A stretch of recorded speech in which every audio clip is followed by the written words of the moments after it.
What's up, internet? My name's Ori. Welcome back to the channel. If you're new here, hit that subscribe button, and if you like this video, make sure you hit that like button.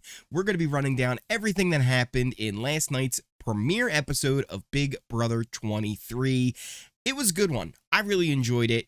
We're also going to be running down what happened on the first nights of feeds. Yes, the feeds premiered last night, and there was a lot going on, but still a little hazy on what the actual direction will be. Everybody's still kind of getting to know each other, but I do think I have an idea on what the first HOH might be doing. But again, before we get to that, let's run down what happened in the episode. So the house guests enter the house in groups of 4. The first group to enter the house were a group of guys. It was Xavier, Frenchie, Travis, and Derek F. Those were your first 4 to enter the house. After that, we had a group of women enter the house. It was Whitney, Azah, Alyssa, and Britini. They were your next 4 to enter. Then we had another group of guys. It was Brent, Kyland, Derek X, and Christian. And then after that, we had one last group, and it was Tiffany, Hannah, Sarah Beth, and Claire. Now, these 4 house guests, when they would enter, would then compete in a competition against each other. And that would be whoever was a captain for the draft for the teams later on in the night. Now, the captain competition was pretty interesting. You can get kind of a look here of what it was like. There were these plexiglass slides they had to pull in and out of this window, and each slide had different pictures on it that made the picture complete, and they had to match that to a already pre-made picture, kind of a poster behind them. So they had to kind of slide those in and out. Now, I will say Christian was maybe the smartest one in this competition. You can see here he actually laid out each of those plexiglass tiles where most people were just kind of building it inside the box. So Christian did a really good job. He was one of the captains, as well as was Frenchie, Whitney, and Claire. Those were your 4 captains: Frenchie, Christian, Whitney, and Claire. Now, they then went on to do the draft, and the draft was pretty interesting. So we kind of thought maybe it would be like a schoolyard pick where, all right, you know, whoever gets the first pick, they get to choose of all the house guests. That's not how they did it.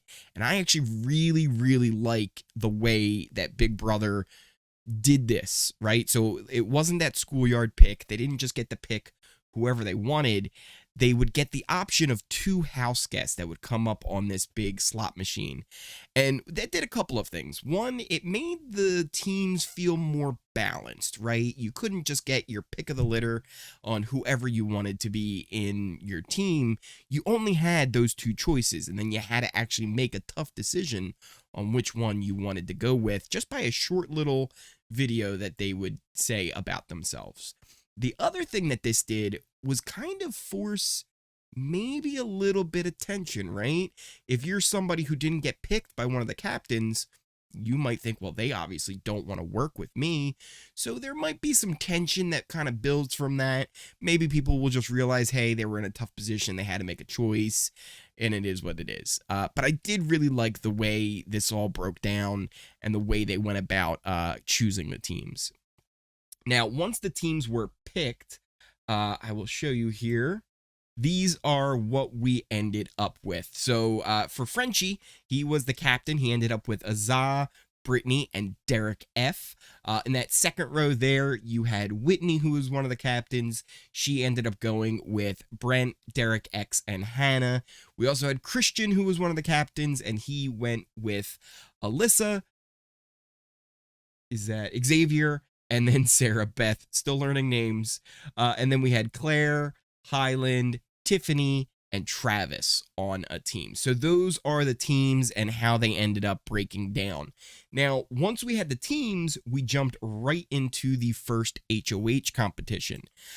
It was kind of a twist on the classic Survivor puzzle where you had to hold the rope tight, and then one of the other players would build the puzzle on there. They didn't have to like switch out the ropes or anything like that. The other 3 team members just had to hold that so that the captain could build that puzzle. And everything seemed to be going pretty well until these giant cards came down and were messing with them as they were building their puzzle. But it actually ended up being Frenchie who was your first HOH of the season, giving his team safety for the week. So Frenchie, Britini, Derek F, and Azah, they are all safe this week. They will not be going home. And it was possible that they could have been safe for 2 weeks, because what they actually did, they gave Frenchie this offer. It was the double or nothing offer. Basically, they said to Frenchie, look, if you take this offer, all you got to do are take these dice, these big oversized die, and throw them onto this platform right here. If you can get both of them to land in 45 seconds, not only will you guys be safe this week, but you will be safe for the following week. The catch was, if you fail, you are not the HOH, and it would go to the next placing team. Because the last place team actually ended up being the have-nots for the week. So they actually went in order and got people to actually finish. So they had a second place team that they would go to. By the way, the have-not team ended up being Christian's team, who they almost won it as well. Christian was the first one to press his button, but his puzzle and pyramid actually fell before he got to the button, just by a second. So they were really close to actually being the HOH for the week. But again, they ended up being the have-not. So from first to last, real quick. Now, as soon as Frenchie was given this offer, he immediately was shaking his head. He wanted nothing to do with this. He did then go and kind of deliberate with his team, and they all kind of agreed, like, let's just keep what we got. Let's go with this and have at it. So he ended up not going for the double or nothing offer, but he did attempt it. And in fact, he did get both of those dice to land on the platform with about like 2 seconds to spare. So if he did go for it, they might have ended up getting safety.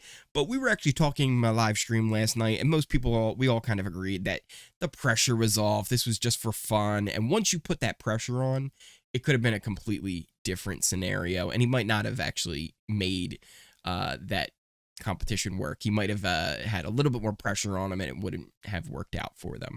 So I think the smart play was to not take the offer, but the gambler inside me, like deep down, I would have wanted to try and go for it. So that was pretty much the episode after that. We got our teams, we got our first HOH, everybody was moved on in, and later that night, we ended up getting the live feeds come on. Now, again, things are all still kind of in flux. Everybody's kind of just getting used to each other. They're meeting each other. They're still learning each other's names. At one point, I believe it was Christian and Derek F were just staring at the memory wall, kind of going through the names. And it was really funny because, like, Derek F was like, okay, this is Frenchie, and this is Britini, and this is, you know, Xavier, right? And then he's like, and then that's you. And he's like, wait, what's my name? You didn't say my name. And he's like, it's Christian. I know it. It's Christian. So there were some, funny moments with that kind of stuff. But we did get a little bit of game talk, right? So first off, we had Whitney, Tiffany kind of pull Frenchie aside, and they were like, hey, why don't like the three of us kind of solidify like a little bit of a group here, right? And they were also like, hey, maybe we can bring in Britini as well. Again, this is early. He's the HOH. He kind of knows things are, you can't trust everything, right? People are just kind of, kissing your butt, especially early on. We then also had a little bit of a formation of a duo of Travis and Xavier X. They spent a long time kind of talking about what they think about the game, who might be targets in the future. They were worried about Britini's intensity. They really liked Claire, and they thought maybe they should try and bring her in. There was also talk of a big 6-person alliance with Frenchie, Derek F, Claire, Hannah, Britini, and Azah. And, they want to call it the Slaughterhouse. Where have you heard that before? Well, if you check out the comment section of one of my early videos, you would have saw that not only did I know that he wanted to call his big alliance the Slaughterhouse, keep an eye out for when he forms a final 2, and he calls it the Butchers. That is Frenchie's plan. I had that inside information. You heard it here first. So that is one of the things they're kind of thinking of. Frenchie and Derek F have a pretty good bond. They seem like they like each other a lot, so we'll see how that develops in the future as well. Frenchie also really gets along with the women. He pretty much said to him, he's like, look, I don't want to go after women. I want to take out a big target this week. He's even thinking of maybe doing like a backdoor on one of the bigger guys. Possibly Travis, possibly Brent or Christian. We'll see how that goes, right? It depends on who plays in veto, who wins the veto, who he actually puts up. He did have a really kind of funny idea of being whoever he wants to target, going to them and being like, hey, I'm not really good at speeches. Maybe you can help me write one. And then using that speech and then putting that person up on the block. Which I think would be amazing. If Frenchie does that, chef's kiss on that one. That would be fantastic. But he does say he wants to go for a big target. He doesn't want to get a woman out. And he seems like he wants to work with a lot of the women. And yeah, so it's going to be interesting to see. Tomorrow we'll probably bring some more game talk. We'll get from everybody. I'm sure everybody will try and get in Frenchie's ear and kind of talk to him and feel him out, see where he's thinking. But yeah, I think that's going to be the plan for Frenchie with his first HOH. He wants to go after a big target. He doesn't want to just waste it on getting out a weak player. So it's going to be interesting to see how this all plays out. Who ends up aligning with who? Will multiple teams end up forming up together?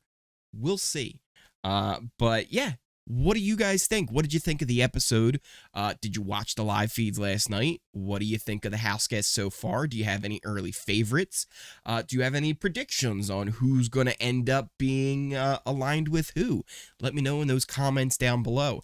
Once again, if you enjoyed this video, hit that subscribe button, hit that like button.